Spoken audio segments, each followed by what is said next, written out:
வீட்டில் குழப்பம். நம் பழங்குடி இனரின் கதைகள் vs நம் குடும்பத்தின் மிகச்சிறந்த வெற்றிகள். அம்மாவின் DIY திட்டம் வீட்டையே எரித்துவிடும் அளவுக்குப் போய்விட்டது. இது ஒரு எளிய பிண்டரெஸ்ட் மெழுகுவர்த்தி ஹேக் ஆகத் தொடங்கியது. அவள் மெழுகை உருக்கி அத்தியாவசிய எண்ணெய்களைச் சேர்த்து பின்னர் மைக்ரோவேவ் விளையாட்டுகளை விரைவுபடுத்தும் என்று முடிவு செய்தாள். ஸ்பாய்லர், அது நடக்கவில்லை. அது வெடித்தது. சமையலறை எரிந்த லாவெண்டர் வாசனை வீசியது. கூரையில் மின்னும் வடுக்கள் இருந்தன. அப்பா இப்போது பசை துப்பாக்கியை ஒரு ஆயுதம் போல மறைத்து வைக்கிறார். நுரை போராக மாறிய குடும்ப கார் கழுவும் இடம். நாங்கள் காரை சுத்தம் செய்ய முயற்சி செய்து கொண்டிருந்தோம். பிறகு அப்பா தற்செயலாக அம்மா மீது தெளித்தார். அவள் பதிலடி கொடுத்தாள். பின்னர் உறவினர்களும் சேர்ந்து கொண்டனர். 10 நிமிடங்கள் கழித்து எங்களுக்குள் ஒரு முழுமையான நுரைப்போர் நடந்தது. பக்கத்து வீட்டு நாயும் சேர்ந்து கொண்டது. கார் இன்னும் அழுக்காகத்தான் இருக்கு. ஆனா எங்க வீட்டு டிரைவே ஒரு குமிழி குளியல் பேரழிவு மாதிரி இருந்துச்சு. மளிகைக் கடையில் இருந்து நாம் ஏன் தடை செய்யப்பட்டோம். மீண்டும் போன தடவை சின்ன தம்பி ஃப்ரீசருக்குள்ள ஏறி நான் ஒரு பாப்சிக்கல் அன்னு கத்தியதாலதான் அப்படி நடந்தது. இந்த முறையா? பாட்டி திராட்சையை சோதித்துப் பார்த்தாள். பிறகு பழ மாதிரி எடுக்கும் சாவடி போல அதை கொடுக்க ஆரம்பித்தாள். கசின் ரிஷி ஷாப்பிங் கார்ட்டை ஸ்கூட்டர் போல ஓட்ட முயன்றார். மேலாளர், நீங்கள் ஒரு விசுவாச அட்டையுடன் குழப்பத்தில் இருக்கிறீர்கள் என்றார். என் கசின் தன்னை பேட்மேன் என்று நினைக்கிறான். அவனுக்கு வயது 12. அவன் கருப்பு நிற பெட்ஷீட்டை கேப்பாக அணிந்திருக்கிறான். ஒருமுறை அவர் பூனையைக் காப்பாற்ற சோபாவில் இருந்து திடீரென குதித்தார். ஆனால் அது காப்பாற்ற விரும்பவில்லை. அவர் தி டார்க் நைட் க்கு மட்டுமே பதிலளிப்பார். அப்பா குப்பையை வெளியே எடுக்கச் சொன்னபோது கோதமுக்கு நான் இன்னும் தேவை என்று கிசுகிசுத்தார். நாங்கள் அவனை அப்படியே விட்டுவிட்டோம். அவன் அந்த அளவுக்கு அமைதியாக இருக்கிறான். நாங்கள் ஒரு தவறான திருப்பத்தை எடுத்து ஒரு திருமணத்தில் முடித்தோம். ஜிபிஎஸ் சர்ரு இடதுபுறம் என்றது. நாங்கள் ஒரு அந்நியனின் திருமண மண்டபத்திற்குள் நுழைந்தோம். நாங்கள் விளக்குவதற்குள் யாரோ ஒருவர் அப்பாவிடம் ஒரு பூங்கொத்தை நீட்டினார். பாட்டி ஆட ஆரம்பித்தாள். கசின்ஸ் பஃபேவைத் திறந்தார்கள். நாங்கள் பிடிபடும் நேரத்தில் நாங்கள் தலா 12 செல்ஃபிகள் மற்றும் 3 லட்டுகளை எடுத்திருந்தோம். இப்போது நாம் அதிகாரப்பூர்வ திருமண ஆல்பத்தில் இருக்கிறோம். அப்பாவின் தலைமுடி சாய பரிசோதனை. அவர் 10 வயது இளமையாக இருக்க விரும்புவதாக கூறினார்.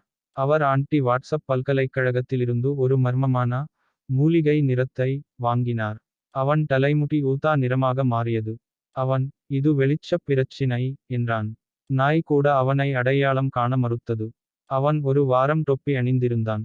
அம்மா ரொம்பவே சிரித்து அழுத்தாள். என் தம்பியின் போலிப் பல் வியாபாரம்.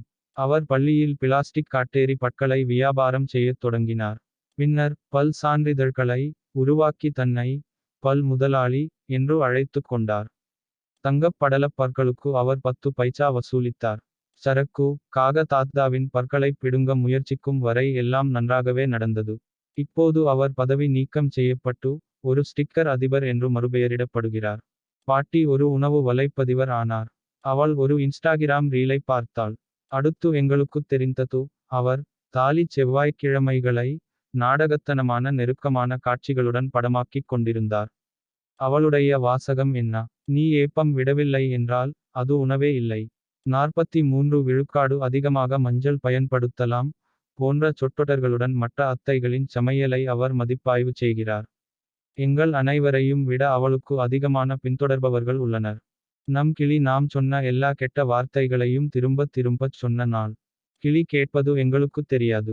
அப்பா போக்குவரத்து முட்டாள் என்று முணுமுணுப்பதையும் அம்மா என் காலுக்கு டயட் போடு என்று சொல்வதையும் நான் எனக்கு வீட்டுப்பாடம் பிடிக்காது என்று கத்துவதையும் அவன் கேட்டான். இப்போது இரவு உணவின் போது இதையெல்லாம் அவர் ஓதுகிறார். அவன் பாட்டியின் குரட்டையை கூட நகலெடுத்தான். விருந்தினர்கள் அவரை விரும்புகிறார்கள். நாங்கள் மிகவும் வருத்தப்படுகிறோம்.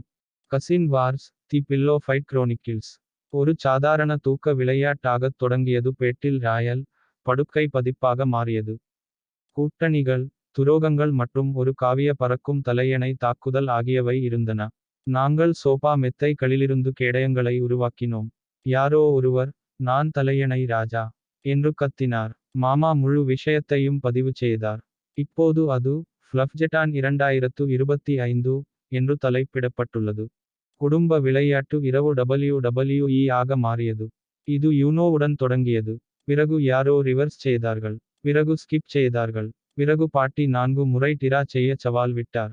அடுத்து எங்களுக்குத் தெரிந்தது, அம்மா சோபாவில் நின்று கொண்டு, போரை இழுக்கவும் என்று கத்திக் கொண்டிருந்தார். அப்பாவிடம் டேக் டீம் ஆயுதங்கள் என்று 2 தலையணைகள் இருந்தன.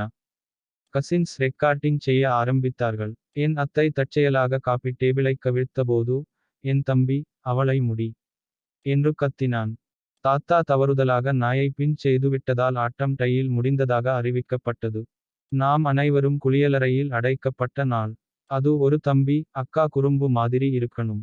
கதவை பூட்டிட்டு, வெளியே குதிச்சு, அப்பாவை பயமுறுத்து. அதற்கு பதிலாக, கதவு கைப்பிடி உள்ளே இருந்து விழுந்தது. நாங்கள் 6 பேர். ஒரு சிறிய குளியலறை. சிற்றுண்டி இல்லை. வைஃபை இல்லை. ஒரு ரியாலிட்டி ஷோவைப் போல உயிர்வாழும் விதிகளைப் பற்றி நாங்கள் பேச்சுவார்த்தை நடத்தத் தொடங்கினோம். நான் வெளியே வந்தால், என் அடுத்த குழந்தைக்கு உன் பெயரை வைப்பேன். 3 மணி நேரம் கழித்து நாங்கள் காணாமல் போனதை பாட்டி கவனித்தபோது மீட்பு வந்தது. அவர், ரொம்ப அமைதியா இருக்கீங்க. நீங்க எல்லாரும் ஓடிட்டாங்கன்னு நினைச்சேன், என்றார்.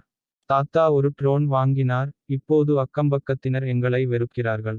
நான் மனதளவில் இளமையானவன், என்று கூறிய அவர், 4K கேமரா மற்றும் 8 குழப்பமான பொத்தான்கள் கொண்ட ஒரு ட்ரோனை வாங்கினார். முதல் விமானப் பயணமா? திருமதி வர்மாவின் உலர்த்தும் உள்ளாடைக்குள் நேராக. இரண்டாவதாக, அவர் தற்செயலாக அதை ஒரு சந்தேகத்திற்கிடமான கூரை விருந்துக்கு மேலே செலுத்தினார். மூன்றாவதா, அவன் பக்கத்து வீட்டு பூனையை மேலிருந்து படம் பிடித்தானா? அந்த பூனை நம்மை மன்னிக்கவில்லை. இப்போது ஒவ்வொரு முறையும் சலசலப்பு சத்தம் வரும்போது, மக்கள் வாந்தி எடுக்கிறார்கள். தாத்தா அதை ஆபரேஷன் ஸ்கைபாப்பா என்று அழைப்பார். என் சகோதரி ஒரு தொழில்முறை நாடக ராணி. எங்களிடம் தானியங்கள் தீர்ந்து போனபோது அவள் அழுத்தாள். நான் சாக்ஸ் போட்டதும் அவளுக்கு மூச்சு முட்டியது. அம்மா அவளுக்கு மினுமினுப்பான ஐலைனர் வாங்க விடாததால் அவள் ஒரு போலி பத்திரிகையாளர் சந்திப்பை நடத்தினாள். கடந்த வாரம், அப்பா தூக்கம் வரக்கூடாது என்று சொன்னதால், அவள் ஒரு பிரியாவிடை வீடியோ செய்தாள். இப்போது நாங்கள் அவரது நடிப்பை நடுவர்கள் போல மதிப்பிடுகிறோம். கடைசி ஆவேசம், 8/10, வலுவான பந்து வீச்சு, அசல் தன்மையில் பலவீனம். நாங்கள் அறியாமலேயே ஒரு நடனப் போட்டியில் நுழைந்தோம். நாங்கள் வேடிக்கைக்காக மாலில் நடனமாடிக்கொண்டிருந்தோம். பின்னர் மைக்கை கையில் வைத்திருந்த ஒருவர், டீம் 14, நீங்கள்தான் அடுத்தவர், என்றார். நாங்கள் அதை அறிவதற்கு முன்பே, நாங்கள் மேடையில், பங்க்ரா, ஃப்ளாசிங் மற்றும் பீதியால் தூண்டப்பட்ட கால் வேலைகளின் கலவையை நிகழ்த்திக் கொண்டிருந்தோம். எப்படியோ நாங்கள் 3வது இடத்தைப் பிடித்தோம். ஒரு நீதிபதி எங்கள் வழக்கத்தை, குழப்பமான ஆனால் உணர்ச்சிவசப்பட்ட, என்று அழைத்தார். இப்போது அம்மா, க்ரூ ஃபேமிலி, என்ற யூடியூப் சேனலைத் தொடங்க விரும்புகிறார். தப்பிக்க முயன்ற பிளெண்டர் மாம்பழ குலுக்கல் அமர்வின் போது அது ஆக்ரோஷமாக அதிர்வடையத் தொடங்கியது. பின்னர் அது நாசா ராக்கெட் போல கவுண்டரிலிருந்து ஏவப்பட்டது. அப்பா அதை காற்றில் பிடிக்கப் புறா. கூரையில் இன்னும் மாம்பழக் கறைகள் உள்ளன. நாய் தொடர்ந்து 20 நிமிடங்கள் குரைத்தது. நாங்கள் அதை, தி கிரேட் பிளெண்டர் கிளர்ச்சி, என்று அழைக்கிறோம். அம்மா இப்போது எல்லா சமையலறை சாதனங்களையும், எதிர்ப்பின் உறுப்பினர்கள், என்று குறிப்பிடுகிறார். கரோக்கி நட்சத்திரமாக அப்பாவின் ரகசிய வாழ்க்கை. யூடியூப்பில், மிட்நைட் மெலோடி 56, என்ற தலைப்பில் ஒரு வீடியோவைப் பார்த்தபோது நாங்கள் இதைக் கண்டுபிடித்தோம். அப்பா, சன்கிளாஸ்கள் அணிந்து, நாடகத்தனமான கை அசைவுகளுடன், பிரேயோ பிரேயோ, பாடலைப் பாடுகிறார். அவர் மற்ற நடுத்தர வயது மாமாக்களுடன் ஆன்லைன் கரோக்கி லீக்கில் இருக்கிறார் என்பது தெரிய வந்துள்ளது. ஒவ்வொரு சனிக்கிழமை இரவும் அவர்கள் சண்டையிடுகிறார்கள்.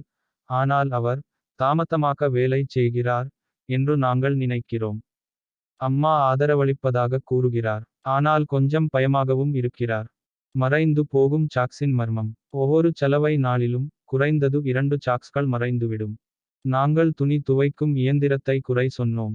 பிறகு நாயை. பின்னர் ஒருவரையொருவர் குறை சொன்னோம். குழந்தை உறவினர் தனது அடைத்த விலங்குகளுக்கு சாக்ஸ் சேகரித்துக் கொண்டிருந்தார்.